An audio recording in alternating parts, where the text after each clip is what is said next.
Who's talking? Oh, shit. It's too small quarters for you to wear that in here. It's already rolling. Is it? Oh, it's rolling. It's rolling. Great. Podcast 60, episode 60. Is it 60? I thought it was 59. 5/21, March 12th. Are you sure? Gabby's not wrong with paperwork. Every time I think Gabby's wrong, and I'll even be like upset or angry about her being wrong, and she never like proves that she was right. She just lets you think she was wrong, and then later on you find out that she was right and you were wrong, and then you're like mad that she didn't fucking tell you that you were wrong. But isn't that what all women should strive for? Yeah, 100%. Being that they're normally 90% of the time they're wrong? 100%. Yeah. But I need to know, like, because it's always somebody else did something. Occasionally it was me, just mistaken, but usually somebody else did something and she just takes the blame for it. Like, it's a good woman right there. She's got big hands, though. Big feet. Big feet, too. You know what that means? I don't know. What does it mean? Her hair's really thick. I don't know what it fucking means. Lance will have a good one, I'm sure. This is in response to video 54. You know she has a podcast that's not up yet? She has one in reserve. Yeah, she should. I didn't know that. I thought we were putting the podcast up every day. No, but when we started doing 2 podcasts a day, it put one in reserve.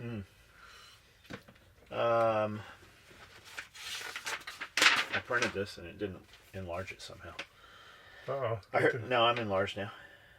Your comments are awaiting review. Enhance. I heard on a podcast about a back support that goes around your shoulders. I was wondering how well it worked and if it improves posture and minimizes pain. I don't know about minimizing pain. It definitely improves posture. It rolls your shoulders back and makes you stand erect. It's called a bow tie. And when you put it on, you'll be like, oh man, I could have got the stiffer one. No, you couldn't have. No. After about 10 minutes of wearing it, like your hands start to go numb. You will, it definitely works. I've been busy as fuck lately, currently on day 16 of 26-day stretch. The podcast is great listening material for days at work. I will start watching them on your YouTubes. Keep up the great work. Skully, my father-in-law, is running the Marine Corps Marathon for the second time above the age of 50. More ninja stories would be appreciated. Thanks. Good for him, man. That's fucking awesome that he's running those marathons. I wish I could run. You want to announce that you and I are going to do a marathon? No, we're not. You and I are not going to do a marathon. How about if I push you in a wheelchair? Well, then hey, we'll be at the next Marine Corps Marathon. John's going to push me in a wheelchair for 25 miles. We'll get you a special one. 26.4. Yeah, all those guys, what is it, 26.1? I don't know what it is. You know, you see them on the back of the soccer mom vans and shit. 26.2, whatever. Mine says 0.00. We're only going to go 25 miles. I did some math, and Jeff Bezos could spend $52,692 a week for the next 50,000 years before he would go broke. If you include compound interest, his money could last forever. His money is literally making money faster than he can spend it.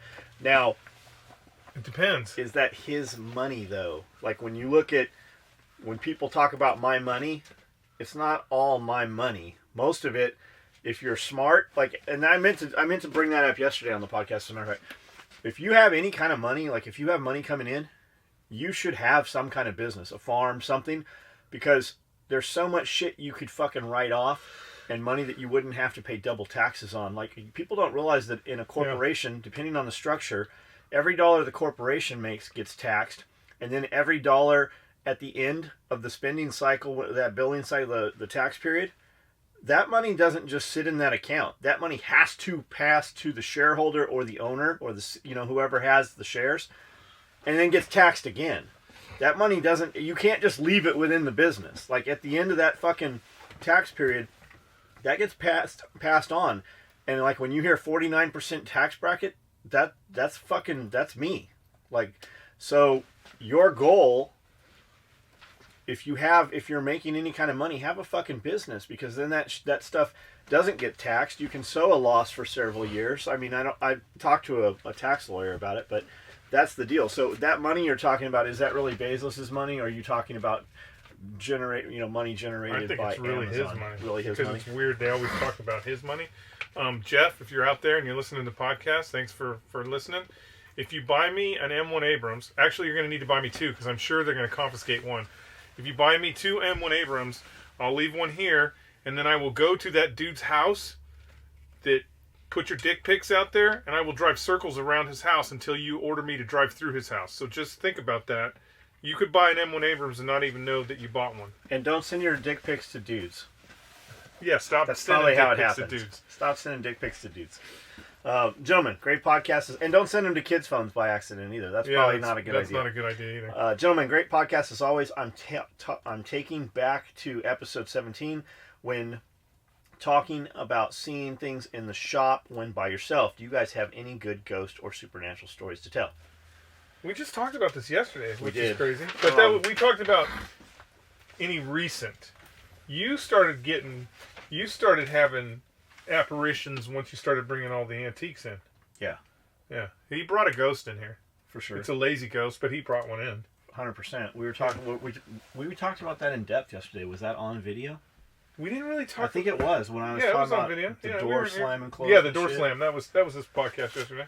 Yeah, there's a lazy ghost upstairs. Every now and then he gets on the treadmill or to turn some lights off. Just weird. John and Skully. I also do flooring. We do anything residential with the exception of HVAC. Also, if you quit doing the podcast, you will leave me with no choice but to tongue punch AOC in her fart box. I don't do roofing. Well, let's stop on that. You notice how everybody talks about sticking their tongue in somebody's asshole now? Why is that? I don't have a problem with it. I would assume that it was going on when people weren't talking about it, but now it's just mainstream and it's okay to talk about it. Yeah, I think it's when we were running whorehouses, we didn't have nobody talking about fucking... Who's the little comedian? The little guy. What color is he? He's black. He's funny as... Chris Rock? Chris Tucker? No. He's the guy that's popular right now. God, what's his name? He did the movie with Ice-T. Yeah, Black Hammer. Yeah, Black Hammer. Fuck, why can't I think of his name? Well, anyways, the Black Hammer did an episode about... Not Cat Williams. Eating ass. Uh-huh. And I think that's what did it, because Okay. it was funny as shit. All right. I don't do roofing anymore. That shit sucks. And I have a guy that will bang with the best. We can do it. We just stick to repair. Flooring is one of our specialties. HMU on Facebook. We are friends already and can talk about what you need. Chandler, right on. Are you local, Chandler? Owner of Chandler Home Solutions, LLC. Side note, no disrespect in REMFs, R-E-M-F-S. Ramps. What's that? That's rear echelon motherfuckers. In the rear with the gear? In the rear with the gear. Also the guys that are banging all the bitches while you're out not This banging is true. bitches. 100%. Love to all the support troops who do everything to keep stuff running, flying, feeding, and keeping everyone supplied. Hats off. Todd, 802. Todd 802 just went back and liked all your podcast videos on YouTube. We'll stop by when I get to Camden to train with TAC Response. Was in the MI unit at the military, what's that, military intelligence? During the 80s, no combat or anything, just a REMF. Was in Korea in 85, helped sneak my platoon leader's girlfriend to guard post Uvaleti That's a better mission. inside the DMZ. It's a better mission. She was in ROTC. So she had her uniform, and all she needed was LBE helmet and some butter bars. Easy peasy. Good times. Keep up the good work. Todd in Vermont. God, you could have While you were sneaking a bitch in there, did she bring a friend for you? You could have gotten so much fucking trouble. That's just the level of deception. That's fucking awesome. Those are the shenanigans I like. Taking the girls up to the bunker or whatever. Those are the shenanigans that I really like. When I started working in the oil field, I discovered it was the world's largest all-male hair salon. Biggest cunt you can dream of. Balls through the wall, nose to the grindstone, and before long I was making double what everyone else was. They all still hate me like that. You got to think that that's a pretty high-paid job.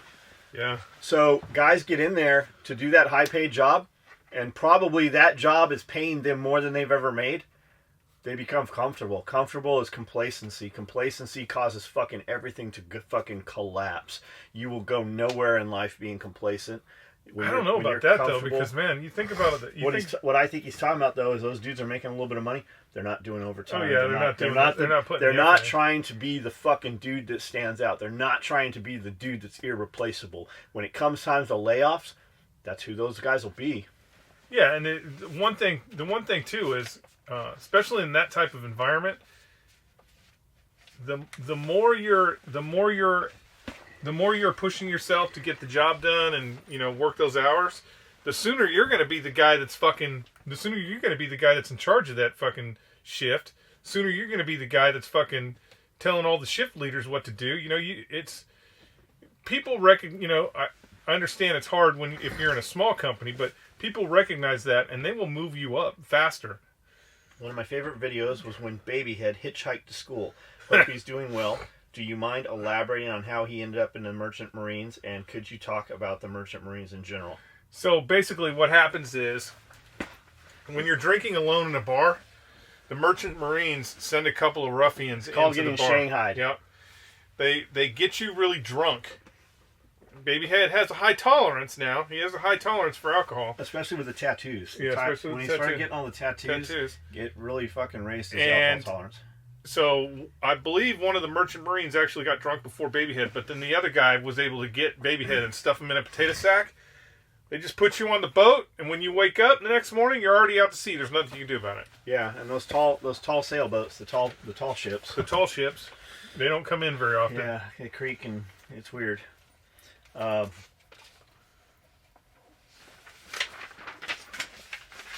JJ says, new strategy to listening to your podcast. When someone who walks in the office, I just lean over the phone and go, yep, I agree. People think I'm on a conference call and leave me alone. Other listeners, give it a try. It works. Go ahead. It's such bullshit, Jay. In regards to episode 57, Skully, how about a little OPSEC when it comes to mouthwash? There are still dudes out here reliant on having fresh breath when forward deployed. Next thing I know, you'll be spilling the beans on soda cans labeled Three Kings. Hey, are you saying you want me to send you mouthwash? Because we'll just send straight vodka. Yeah, you're going to be fine. You let me know what you need, Jay. My grandfather was actually a member of the Flying Tigers in China. He died when my father was about 2 years old and was married to my grandmother, who was Austrian. The first time I was in Vienna visiting, we found his billfold, which showed all of the places where he was stationed all across the globe, which was very cool to see. He died in his mid-40s in his sleep. I believe he was still active military. We think at that point he served over 25 years. What a fucking cool story. Yeah, that was a cool story. Flying Tigers weren't really, initially when the Flying Tigers got over to China, they weren't part of the military. They were actually outside of the military. Even though they did steal a lot of, it was kind of interesting because we were not in the war at the time. When the Flying Tiger stood up in China, the Chinese were paying those bills. So the Chinese government was paying those bills for American flyers to shoot down Japanese planes. The military, if you were in the military at that time, let's say you're in the fucking Marine Corps, because there was the biggest problem that the Army had after disavowing the Flying Tigers was with the Marines and the Navy guys. But if you were in the Marine Corps or in the Navy at the time, you could be like, hey, I want to go fly planes with the Flying Tigers, and they would just give you leave to go to China and shoot down Japanese planes. And so when we finally got into the war,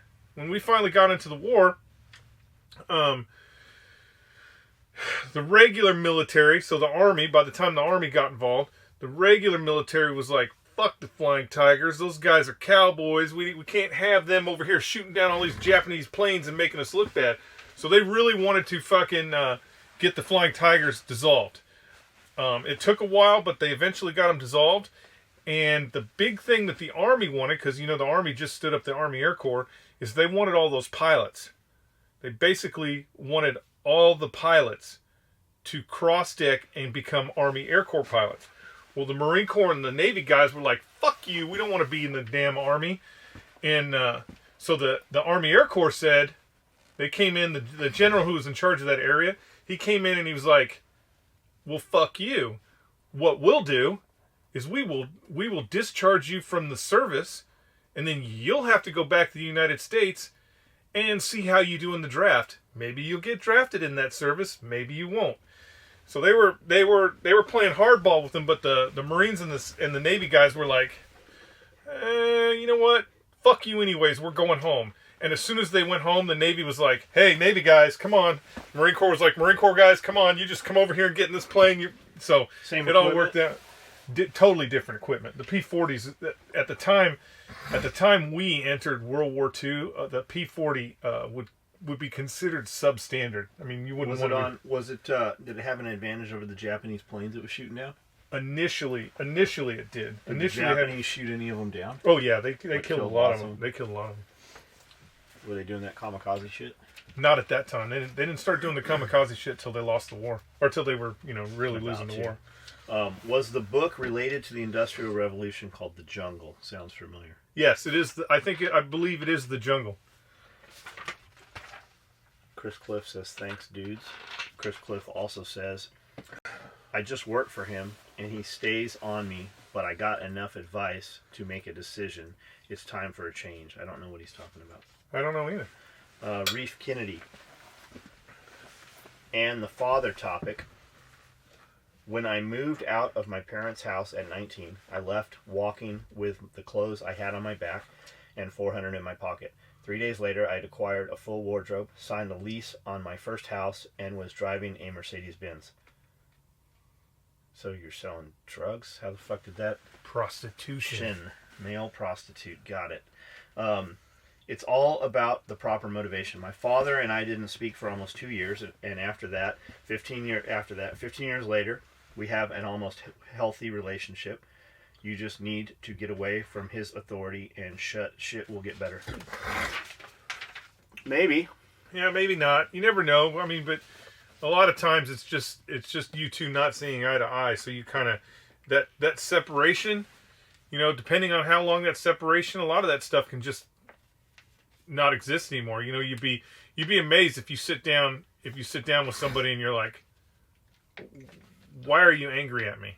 And if they get an opportunity to say the stuff they want to say, it might not be that big of a deal. It might be something where you're like, I didn't even know that happened. Somebody told me something about a dude that I went to school with. You know him. He's a dolphin handler. Yeah. And I had went to a reunion about 15 years ago. I'd gone to a reunion. And they said, and somebody came up to me and said, I can't believe you guys are friends. And I'm like, what? What are you talking about? We've been friends since 9th grade. I don't understand what you're talking about.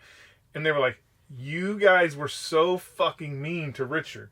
You guys were so fucking mean to him, and you were always... And I'm like, I don't know what you're fucking talking about. I don't ever remember being, like...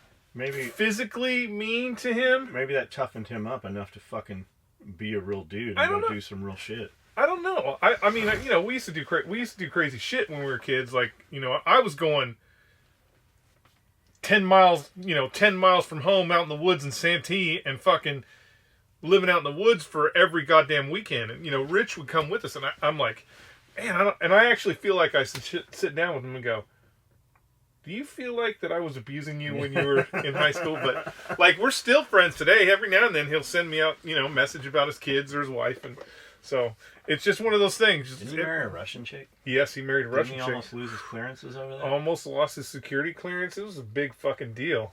And they're still married. Did she turn out to be a terrorist? Deep cover. Deep cover. She's still waiting. She's still waiting for that phone call. She's so deep it got him to not be gay anymore. Yeah, I think I'm surprised that didn't ever get him in trouble. I think that's why he moves all the time, so the Russians can't call her and activate her. We had he went to Trexpo. First show we ever went to, Trexpo, Tactical Response Expo. And we're like, what do we put on his name? So Cody's mom put on Little Gay Rich. That's what I told her to put. Well, they actually printed that shit. So that every show we went to, Little Gay Rich would be on his badge at SHOT Show. Everywhere we went, Little Gay Rich, and that stuck ever through there. So then, like, the gay pride stuff came out, and it was like the box with the 2 yellow lines, and I guess if it's up and down, it's a dude, and if it's side to side, it's a chick, and then the gay purple triangle, right? So we were always sticking those on Rich's car. And Rich had a sticker on his truck that said, "Happiness is a smoking hole." Like, blow it in place, Bip. And we changed it to "Happiness is smoking pole." And he drove around with that motherfucker. We'd put those gay pride stickers on his truck, and he'd drive around with them for fucking weeks before he realized that shit was on there. We had a gunny at Range 130. Great guy. He was in charge of the RNS package for a little while. And McCrate got some gay pride rainbow stickers. Mm-hmm. And I'm like, he brought them in. He's like, "I'm going to put these on somebody else's truck." And I'm like, "Oh, give me one. I'm going to put them on Gunny's. I'm going to put one on there." So I put it on the back of Gunny's truck. Drove around like 8 months. Just drove around all the time. And we're in there laughing. I don't know what it was, but we're in the office laughing. And McCrate's like, he comes in and McCrate's like, "God damn it, Gunny, when are you going to take that gay pride sticker off your truck?" And he's like, "What?" I thought it was rainbow. And he goes, "Oh, what are you talking about, gay pride?" Bonadillo or some shit. And McCrate's like, "The fucking Rainbow Coalition sticker you have on the back of your truck, it's a gay pride sticker." And he's like, "God damn it, that explains it." And I'm like, I go, "What? Well, what is it?" He's like, "Man, every time I'm driving down the freeway, some dudes would pull up. Dude would always pull up alongside of my truck and just be kind of like making faces at me. I thought they really liked the truck." And I'm like, "Invited me to the YMCA." Yeah, I go, "You didn't notice the sticker?" He goes, "Yeah, I noticed the sticker. I knew it's been on there for," he had like a pretty good timeline. He goes, "I thought one of the kids put it on there, so I just left it. Because I thought one of my kids was like, got the rainbow." EDC Decker says, in episode 55, John mentions services online that you can pay $15 to $20 to get people's info. Go to truepeoplesearch.com, and all you need is a name and city and current previously lived in or even state if you don't know the city. 100% free. It's pretty accurate from my experience. A friend of mine has a towing company, and he doesn't like chasing down tweakers and drunks, all purely lazy, hateful people that don't come back to get their cars to see what we can do with them. So I track them down and get them to either pay the bill and storage or sign the title or bill of sale so we can scrap it. But seriously, go search yourself. I requested a removal of my information because of how accurate it was. It took about a week, but they removed. The problem is most people have no idea this website is for posting accurate private information, which could be dangerous to people with enemies or law enforcement officers that have made people unhappy by simply doing the job they were hired to do. Keep up the awesome work, and thank you guys. These podcasts keep me motivated and get me through my work day. P.S. Sorry for the long comment. Awesome, good info. Yeah, good you guys also, like when you see that, check the dark web for your personal information. You actually should do that. Check the fucking dark web for your personal information, whatever service you use to do that. Whether it's the dark web or not, you will be surprised that you will find that a lot of your shit is out there, to include passwords that you currently use are out there in the wild. Hey, and make sure if you're going to go on the dark web and do that you have some sort of protection on your computer, like a condom. Go through a VPN or do something. I would recommend using a service like don't roam onto or something. Yeah, don't just roam onto the dark web and think that they're not going to. That there's like 900 hackers that are not currently using your computer for nefarious things, because that's what they're waiting for. The weapons collection. On father expectations topics. My father was a demanding man. I hated him as a child, but looking back now, I see that he was teaching me, and I appreciate all of it. Wish I could thank him for it now. On the auto-locking hubs thing, I always had issues with them on my first truck. Always locked in okay, but they would rarely unlock. Man, I've been lucky. As the trucks get better, the shit gets better. As far as the kid thing, I'm looking at some cars right now. I was looking at I'm looking at Lamborghinis. I put in Lamborghini, and a couple other things came up. And I know the boys are always talking about, I want a GTR. Well, the reason they want a GTR is because they have in their head that it's a supercar, and it's obtainable for $65,000. It's the least expensive true supercar that you can get. I I don't know. There might be something out there I don't know about or don't care about. But I sent this place in Texas, in Dallas, has some cars I'm looking at. And there's a GTR there, a very nice black one. It's like a 2016, so it's pretty fucking new. Those cars typically have really low miles. If it's not a kid that owns it, you're gonna buy a car that's got 20,000 miles on it. And Cody's like, man, that's what I'm looking to get. I go, so why don't you buy it then? Because I keep hearing you say this, and I forget that I'm dealing with. I am used to when people tell me they want to get something. I'm like, well, let's fucking go get it. Like, if we're talking about it, and I've heard you mention it more than once, I assume you're pretty fucking serious and you have some plan or some method to obtain this thing. So I'm like, let's go fucking get it. We'll fly. I'll buy this one. You buy that one, and we'll race back from Texas. He's like, well, I don't have the money for it. I go, how much you got? And he gives me some answer that's not like an answer. I'm like, what is the real fucking number? I haven't taken the aluminum cans in yet. He goes, well, I'm about to get some property. I go, fucking good for you. Man, I am proud. You're going to get some property. I didn't own any fucking property at that age. I go, where are you buying? Is it a house? What are you buying? He's like, well, I'm about to rent a place. I'm like, that is not get some property, you little motherfucker. But that's the thing. Like, I don't even know why I went off on that. About the dad stuff. thing. But I have, like, that's why, because I told him, he goes, I don't have any money. I go, well, why don't you, I've heard you say that you want this thing 20 times. I don't think it's the thing you should buy. I think you should buy some fucking property. I think you should have some money. I think you should do all the things I didn't do. And I go, why don't you quit fucking around then and get this figured out? Like, I've heard you say this for years. Alex is saying it because he's heard you saying it. Sebastian says it because he's heard you saying it. I think that a kid that age, I think he will probably wreck the car or get hurt himself in a vehicle like that. When I bought my car, I said I'm going to drive this car 100 miles an hour every time I get in it, and I have. Every fucking time, and 100 is minimal. 100's like easy, and it's easy. 100 is second gear. Like, it's easy in that car. John will come out of the driveway, and he'll turn to go. We're going to Walmart, and I'll just be like looking around, and I'll kind of look over at the thing, and the car's going 100, and I'm like, man, it really doesn't even seem like we're going 100 miles in this thing. 100 miles an hour. That car is just too easy to go that fast. So for a kid who hasn't, you learn some things when you fucking almost crash a car. You learn more almost crashing than crashing, hopefully. But he keeps saying this, so that's what the point was. Like, if we're gonna talk about it, quit fucking around and do it, because Cody has made enough money. I don't know what he has to show for it. From me looking at it, he has nothing to show for it. But from what I paid Cody and what Cody was making at his job and what Cody makes at the machine shop and shit, yeah, Cody should own 2 or 3 vehicles if he wants to, and he should own a property with a house and some fucking land attached. Like, Cody really should have more than I have at his age with no expenses. Cody could be literally asset-wise almost fucking on par, maybe 10 years behind, but that's the thing. Like, Cody thinks I'm riding him probably. I haven't really talked to him about it, and what he tells me will be different than what he tells somebody else probably, like if Jeff talked to him, but he probably thinks I ride him and I give him shit. I don't really think I give him shit, but I'm very, very factual.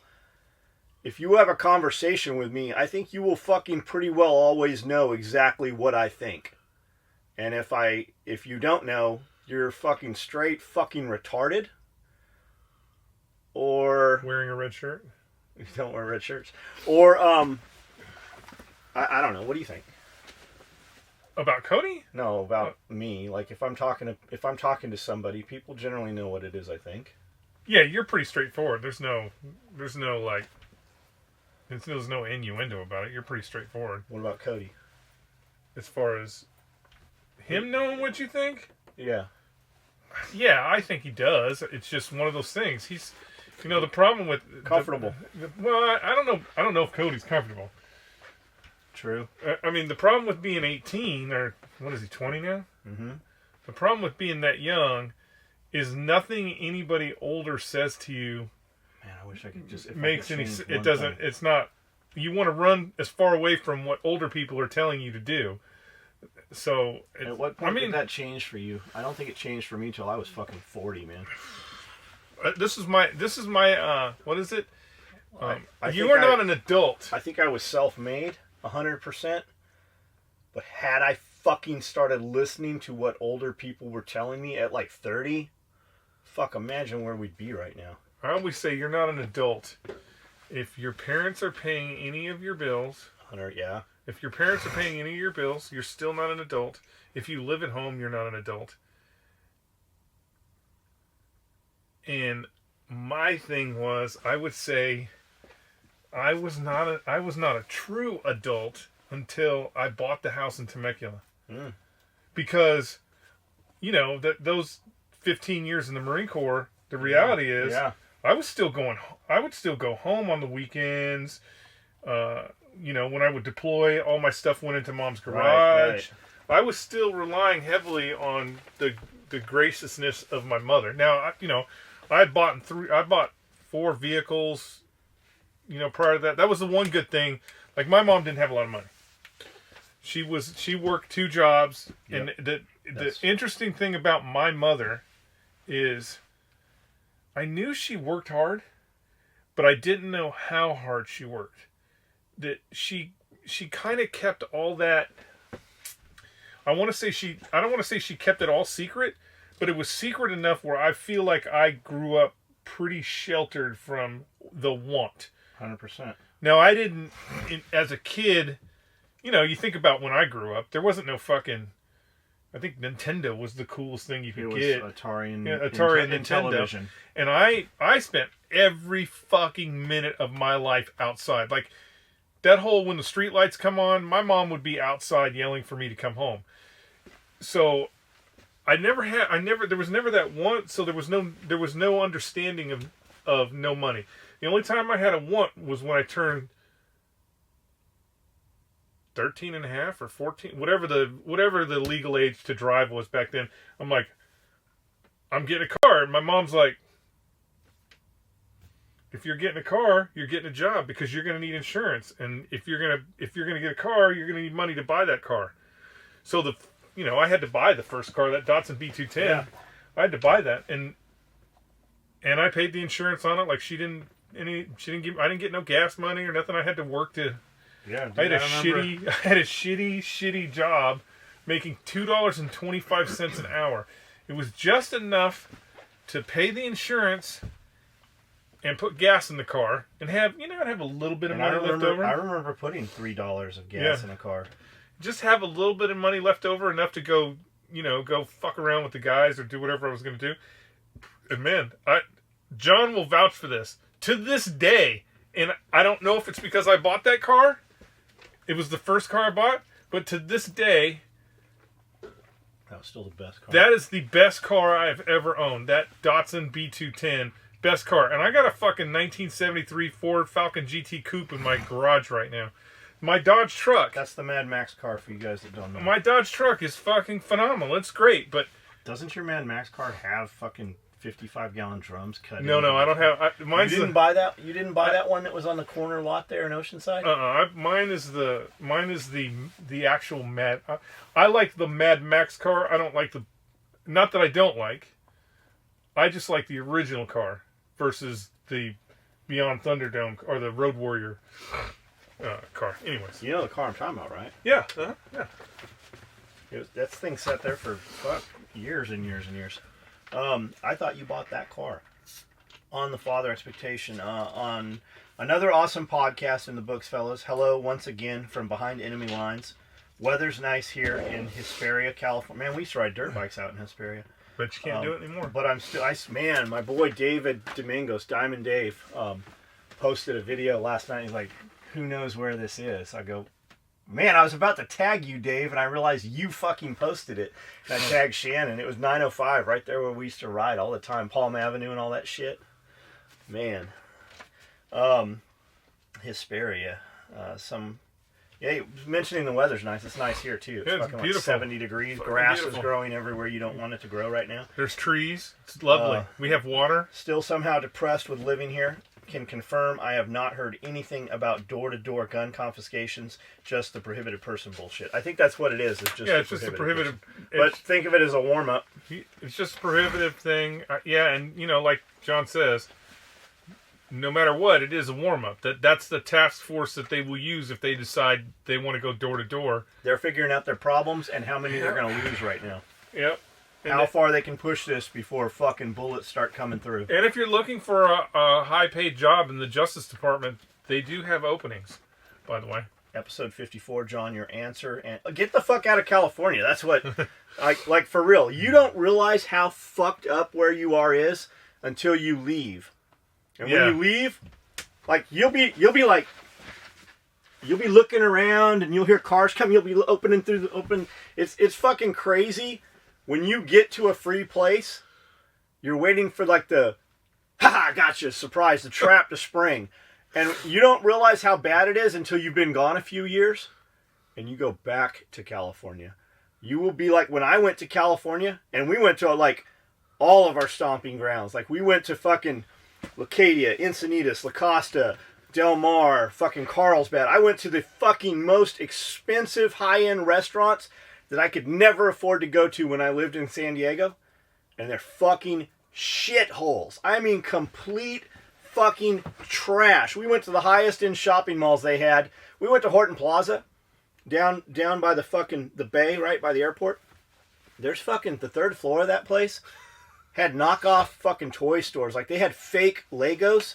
There was fucking Haji prayer rug shops. It was like being in a Tijuana fucking walk-through bazaar. There was like border bandit, like fucking, like going to Mexico, like Mexican dudes with cobras on their boots and cobra heads. It was the craziest shit. Like that mall had gone to shit. All the anchor stores moved out. So we went to University Town Center. They were remodeling it. It was a little nicer. Fucking dogs everywhere. It's like a fucking dog park in that motherfucker. All the water features are all turned off. Fucking dogs everywhere. So they built this courtyard outside, right? You can see it and stuff. There was motherfuckers sleeping in all those little fucking alcoves and shit.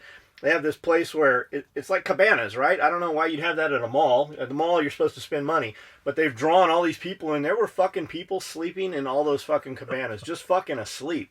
Man, everywhere we went, I thought Vegas is way nicer. Atlanta is way nicer. Fucking everywhere we fucking go other than here is way fucking nicer. I have no desire to go back to California.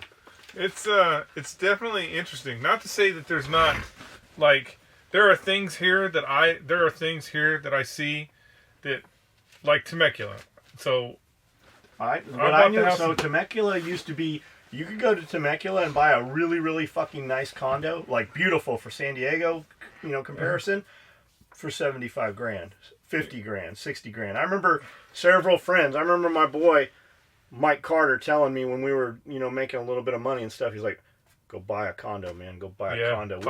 We went down to Rosarito. You'd have bought a condo back then? Rosarito and Ensenada for 35 grand. You could pick your spot one row up from the beach, and they'd start laying block, and they'd fucking put a little garage in and fucking wrought iron fences, and we'd go down there on the weekend and shit. Like, that's Temecula. You could buy a fucking $60,000 fucking condo that was a fucking amazing condo on a golf course and shit. Not anymore. Like, it's not, I don't know, when I say comparable, there's still, there's still issues here. It's just, everybody's not in your fucking face about everything. People leave people alone. So, you can have a $600,000 mansion, and then there's a fucking trailer right next door with a wash machine and all kinds of garbage out front. The beauty of this place is they just don't. A $600,000 house here. Oh man, it's a castle. Is a $2.5 million house in California. It's a fucking castle. And your $600,000 house here has enough fucking land that you don't see that fucking trailer. It's a fucking castle. So I mean, I don't know. There's really good things about this place that like when I first got here. Gina's like, we pulled up into the driveway. It was like 11:30 at night, and I had the shotgun in the truck. And she's like, why don't you shoot around? I'm like, it's 11 o'clock at night. We can't be shooting out here. And she's like, no, you should probably shoot one just so we know. And so I fire off 2 rounds, and we scurry off into the house. And for like the next half hour, we're just like peeking out the blinds, waiting for the sheriff's department to come up. Sheriff's department, man, they don't give 2 shits. Not that they don't care about crime, but you know, I'm kind of out in the middle of. I'm not in the middle of nowhere. Shine a light at some deer. Oh yeah. Don't do that. I got those Costco flashlights. Yeah. And whenever I go to the mailbox, and it's dark, I'll take those Costco flashlights, and I always think... He's talking about the Duracells, the big ones. I always think, fuck, I wonder if the game warden's going to be like, what are you doing? Because Darren, my neighbor's like, yeah, the first time the power went out, I kind of drove around the neighborhood, or drove around the area, and I was shining my flashlight, and the game wardens rolled his ass up because they thought he was trying to hunt their, spot I didn't animals. even know any. It's called harassing wildlife. Yeah, harassing wildlife. And I didn't know nothing about it. I just knew that I came from California, and I had a lot of fucking lights on my truck that I could never turn on in California. So on the way to Jaegers, there's a big grass field, right? So every time I'd come through there, I turned my lights on, not to fuck with deer, but so I can see their fucking eyes before I fucking smack one of them. And it's never fucking with wildlife. But one time, we saw some eyes, and there's like fucking 100 eyes. So I back up, and the kids are with me, and like we didn't have fucking deer like that in San Diego. So we're looking at the deer and Wildlife Authority comes up, and he's like, hey, I can write you a ticket harassing wildlife. I'm like, we did not intend to harass wildlife. My kids have just never seen deer like this. And that's how I know about it. Yeah, so it's crazy. But love it out here. Get out of there, man. Yeah, get out of California. There's so many better. There's just so many better options. John, your answer and Skully's to Dad Shadow are awesome and on point.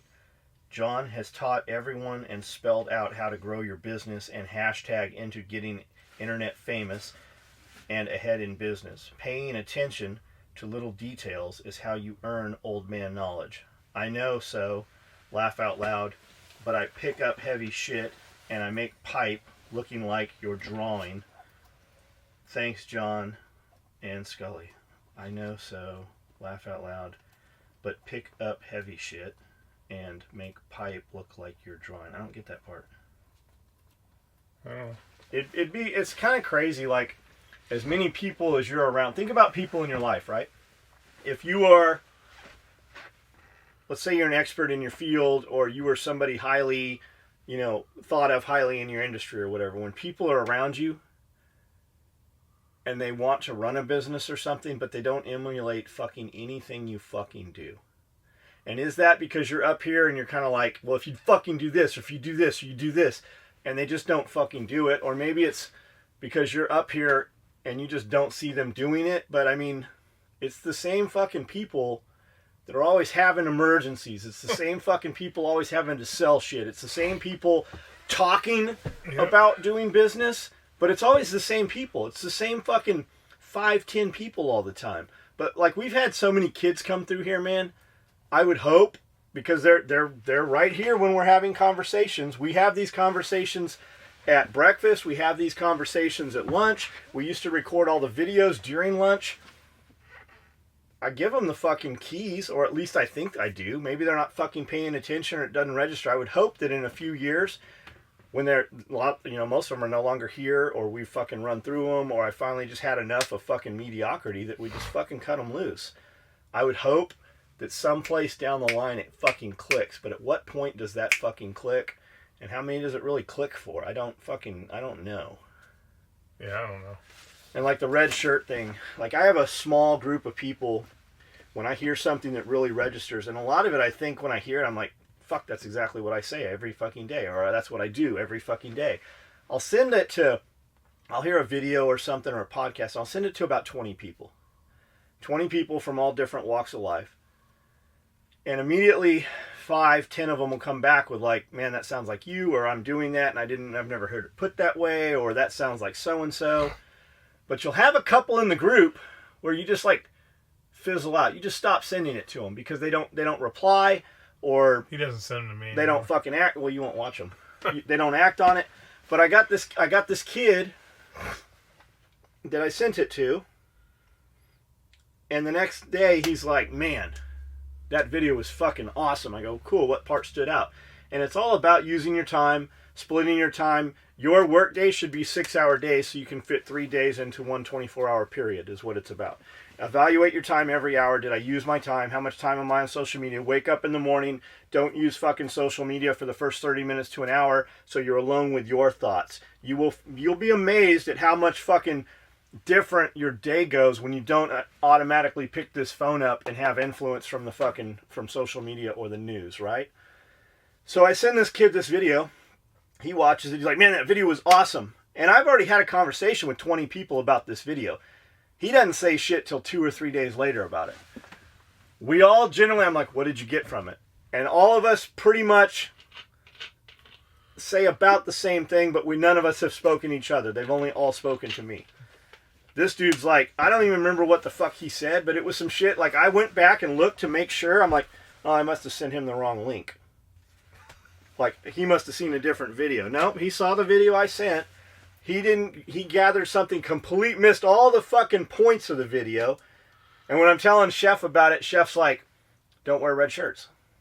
I'm like, what the fuck are you talking about? He goes, that's what he got out of it. Don't wear a red shirt. Like, work hard, work fast, move with a purpose. Everything is on a mission. You are set on one goal.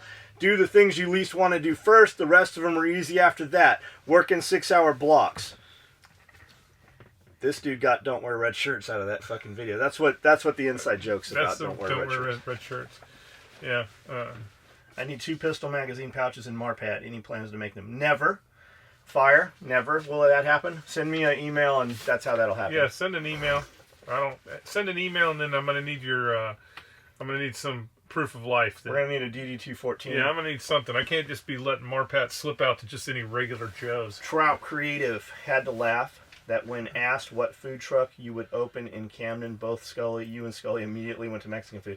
That's because we have some great dudes that work at the Mexican restaurant. People come to town and they rave about this fucking Mexican restaurant because they've never had fucking Mexican food in San Diego. That's the one thing that is lacking. It's 100. It is. Jeff really and I will weird. drive an hour to go to a fucking gas station. Yeah, to get has tacos. 4 tables to eat fucking street tacos or carne asada burrito. Like the food is, it's like they stole some fucking Mexicans from San Diego and put them in Jackson, Tennessee. It's good. They are good, but it's still not. No, it's still not there. It's still not. It's 98%. It's 98, but it's still not. I'll get up. Alberto's. We'll get up on a Saturday morning and I'll wake her up and go, "What do you want to do?" I don't know. What do you want to do? I'm like, "Let's go eat tacos." And that's never what she wants. That's never the answer. It's never what but she wants. Many times she ends up eating tacos. Man. And it's weird because you would think, well, it's because there's no Mexicans there. Like the worst taco place I ever... I was there with you. No. The worst one in my entire life was when I was 17, this kid wanted to go visit his family. And he had a Honda Accord and we drove cross country to Chicago. Oh, yeah. And we got to Chicago, and he's like, what do you want to eat? And I'm like, let's get some Mexican food. He's like, okay. We went to this place, no shit, in Chicago called Adolph's Taco Shop. The worst fucking... I think they even you could have got like a bratwurst there, too. The worst fucking Mexican and food. Euros. Yeah, and I ever had in my life. There was no Mexicans working there. But here in Camden... Even Waverly, we have a Mexican place in Waverly. We even took a Mexican with us. Yeah, they're Mexicans there. They're all, well, the guys in Waverly are Cuban and something else. But you would think... Now that Joe lives here, could we get some real fucking Mexican food? It was funny you should say that. So we took Joe Orozco to the Mexican place in Waverly. And Joe did not understand what was going on. So I'm trying to explain it to him. I'm like, go ahead and order a burrito. Like, when you order carne asada here, you're getting fucking hamburger. Yeah, I go, you're going to get hamburger meat? Like, Costco in San Diego, Costco sold a bag of pollo asada and carne asada, marinated in a bag. And you just grilled it up, and it came out fucking pretty good. They don't have that shit here in the Costcos in Tennessee. You can't even make your own. So Joe starts talking to him in Spanish. And he's like, I go, it's hamburger meat, bro. And they're going back and forth like 3 or 4 times. And the guy's like, yeah. Burrito. And he's like, Yeah, and Joe thinks he's got, and I go, he's getting ready to leave the table, and I go, Joe, stop. He's going to bring you a burrito with hamburger meat in it. And melted Vaseline white and Joe's cheese like, on top. no, we've got it figured out. I go, what kind of meat? Is it going to be hamburger meat? And he's like, hamburger meat. And then they love this, just like John said, it is like this Vaseline, it's like mayonnaise and Vaseline. It's like when if you've ever been to Mexico, like Rosarito, Ensenado, San Diego, what color's cheese at a Mexican restaurant? It's fucking yellow and orange. Not in Tennessee, it's not. Yellow. It's like white. They don't have yellow and any. It's only white cheese. And so and I'm like, okay. So they finally Joe gets this hammered out. It's going to be a carne asada burrito, and it's going to have steak in it, and it's going to be good. And he's getting ready to leave the table. I go, Joe, you better stop him. And he's like, why? I go, he's going to put he's going to put this white shit all over the top of it that has nothing to do with him. That's probably John's probably got the best description of it. It's like white Vaseline that they're going to put it. There's no flavor to it. They call it queso. Yeah, and it's it's not queso. Which I know queso is cheese, but yeah, it's fucking goat cheese. And so he starts talking to him. The guy's like, yes. So they hammer this all out, and they create this super burrito. Yeah, it's like a super 5 burrito of them for around here. Like and it's pretty good. It's still missing a lot. It's still missing, but it's better than we've had it's better than I have had since I got to Tennessee. So they've got it down. This is before Joe moved out here. They got it down. I'm like, all right. We'll never be able to get this That's again. the carne asada burrito I want. You understand this, right? And it's the same 3 people that work in there, and they're like. So I go back, and every time I went back, it gradually turned back into the same thing until it was back to the queso and hamburger meat, and I'm like, what the fuck? How did this happen? I've been explaining this to you every time. Like, it'd take 15 minutes. We've been grooming you for 6 months. But they just switched right back. So what happened now? Now that Joe's back, we have not gone to that why restaurant don't we since just go Joe's buy back. a fucking taco truck? We should. That was one of Joe's he's I thought that's what he's gonna do. He's making so much money on this fucking on what he's doing now. Like he's making some good money. Right. But it's very time consuming because of yeah, it is. Yeah, because he's hand sewing that shit. I moved to Arkansas. Or not hand sewing it, but you know what I'm saying. I moved to Arkansas from Arizona 3 years ago, and the thing I miss the most is good Mexican food. My mother is about to retire, and we are looking into what it would take to open a Filiberto's franchise here in Fayetteville. Filiberto's? That's the ghetto one. You want Roberto's. Yeah, Roberto's. Royberto's, Hoberto's, Boberto's. Filberto's. Alberto's even. Alberto's. Filberto's is right up there with Adolph's. These Midwest college kids have no clue what good, cheap Mexican food is and doesn't involve nasty-ass white queso. There it is. Yeah, we hadn't even read it. Yeah, he knows. Skully, did you get the Glock grip I sent your way? Oh, right on. Oh, this is... Yeah, I didn't even fucking realize that was him. Love the podcast. Make my 2-hour commute go faster. That's funny. When all that shit we just said, we hadn't even read this, and I didn't even realize this was you, Aaron. We got the grip. I showed it to John because you did the SOE side, which looks really fucking awesome. I love the way you did the grip on that side. And then I saw my little 45 on there. What I really want is to take the Glock, take the 21, and scale up a 1911 so you laser on a laser a 1911, whole 1911 on the whole gun. So when you're holding it, people will be like, is that a 1911 or is that a Glock? As always, great advice, and a super video just gets better. All right, it's 6:15. We've been going over an hour. Are you ready to cut this? We'll do this piece in the morning. I got that. We're only Holy halfway. fuck. Let's finish let's do this one. Tyler Rose said 20 hours ago, hey, John and Skully, episode 54. You were talking about getting out of your parents' home. Getting out of your parents' or parents' home at 18. I don't know if I was saying 18 because I wasn't out at 18. Just thought I'd share a different perspective. I'm 21. Currently, currently a subcontracted installer for DirecTV, making around $45,000 a year. after taxes. Please tell me you don't live with your parents. Of course he does. That's why we're talking about this. The company I work for is in the process of getting into bucket trucks and running cable along utility poles. They do that here. Which I'm told is pretty much guaranteed a position for which will make me around $80,000 a year. Man, we have these cable guys come in here. They cannot get motherfuckers to show up to work for that kind of money. Yeah. They cannot get dudes. When we have a problem with our cable, because it's our cable, right? Same shit you're doing, but cable. These guys come in here. We have one dude that shows up. We'll have 2-3 dudes come in, can't fix the problem. One dude shows up, fixes the problem like that. Every time. And they always want to tell us it's the router, or it's this, or it's not their cable. It's the fucking node at the fucking street that gets wet, that they don't want to replace, that's been doing the same shit for the last 4 fucking years. It's always the same thing. We tell them what it is. We're talking about a company that when you call their 800, their fucking after hours helpline, we call it, and they're like, we don't service Benton County Cable. We haven't been your troubleshooting hotline for 2 years now. Like, it's fucking insane. I live with my mom. After all my expenses, I'm able to put away roughly 70 to 80% of what I make. Are you truly putting that away? If I get the bucket truck job, that number will go up. In just a couple of years, I will have more than enough money to outright buy a really nice house or invest in rental properties or whatever else I want to get into. Not sure what I want to do yet, just working and saving as much money as possible so I have money to do it and hopefully live well. That's fucking cool. Are you truly saving that money? And I would look at starting some kind of business. I would talk to an accountant and a tax lawyer, and I think what they will probably tell you is do not buy the property outright. Buy the property with a fucking sizable down payment, have something that you can expense, have something to where you can pay that money out so that it's not taxable, so that it's not...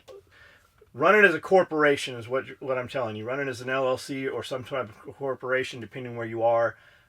Talk to an accountant before you spend that kind of money. I always go and just do something and jump into it, and then I always find out that there was a better way to do it had I not been in a hurry to do it. And I'm talking a hurry of 24 hours, 48 hours, 72 hours. With a little bit of knowledge, the money can... Like, I was going to go buy that truck this weekend, and had Pierre not walked in there, I was literally ready to do paperwork. Pierre fucking saved me $7,000 with just fucking 2 hours of fucking negotiation. $7,000 on a $57,000 truck. That's a good fucking chunk of money. Yeah. So, talk before you spend that money. Number one, are you truly... I hear you're making it. Do you truly have that money? And if you have that kind of money... That money should be in some kind of vehicle. Should be making money for you. It should be making some kind of money at that level. I would say move out of your mom's house. Just because there's adult things that you're not adulting because you're living with your mom. I know, I get it. You probably think you're being an adult, but if you're living with your mom, you're not really doing adult stuff. I bet mom's still doing your laundry. I hear that. With that said, and you're saving that money. Is mom paying any of your bills? That's what we're talking about when we talk about. Make sure your mom's not paying your bills so you can put money in the bank. You should be helping mom. Does mom have a dude there? Because you didn't say dad. Do you have a relationship? When you move out of your house and when you move out of mom's and you go, immediately you're going to find some fucking chick and your savings, all that shit, you're going to change a whole different direction. Before you know it, you're going to shit out a fucking kid you didn't plan to have. And in 10 years, you're going to be talking about what you could have fucking done. So take that fucking money, put it someplace that makes some fucking money, buy fucking dirt. I'm telling you, do not be like me and go buy fucking cars. I've got 12 fucking cars I don't drive right fucking now. Buy dirt. Talk to dudes that have money, and that's another thing. Fucking, if you're the rich dude in your circle, you need a new circle. You need to be in some kind of networking group. You need to be fucking doing something. You need to be someplace where there are people more successful than yourself. And what you'll find is when those doors open, what was important to you fucking last year has nothing to do with what you're wanting to do. You need to chase something bigger. Figure out how to start a business. Use this money to make more money. Buy a piece of property. That's awesome. What happens when you fall out of that fucking bucket truck and you can no longer do that job anymore? The other thing too is if you're gonna buy, if you said it's like rental properties. If you're gonna buy a rental property, I suggest you find a commercial manager. But a commercial rental property that's already filled. So Commercial. everybody talks about, I'm going to rent a house to this. Renting to normal people is a fucking roll of the dice every time, and you will hear more. Look good from the outside. You will hear more horror stories about renters, just regular people renting houses, even though, like, oh my god, the fucking last people that were at my mom's house destroyed it. But if you do commercial, never rent to a fucking relative. Yeah, never rent to a relative. If you do a commercial space, especially a commercial space that's already occupied, that's going to guarantee you income, and fucking. I don't think you have all the renters right bullshit either. Bobo's Realty Company or Jim's Ice Cream Shop are going to be less likely to destroy your building than someone who loses his job and starts doing crack and wants to pour cement in all your toilets. So, I'm just saying, look, commercial properties are probably, especially if you have a guaranteed renter in there, they're probably going to be a little bit more expensive. But in the long run, you're going to have to worry less about what's going on with the property than if you have a motorcycle gang move into your fucking condominium. The motorcycle gang is probably one of your better options as far as something nefarious. actually, as long as it's a whole club. They generally tend to generate revenue. As long as it's a whole club, but just think about a commercial property. All right, I gotta pee really bad. All right, let's save this one for tomorrow morning. We'll finish this one tomorrow, guys. We'll see you in the AMs.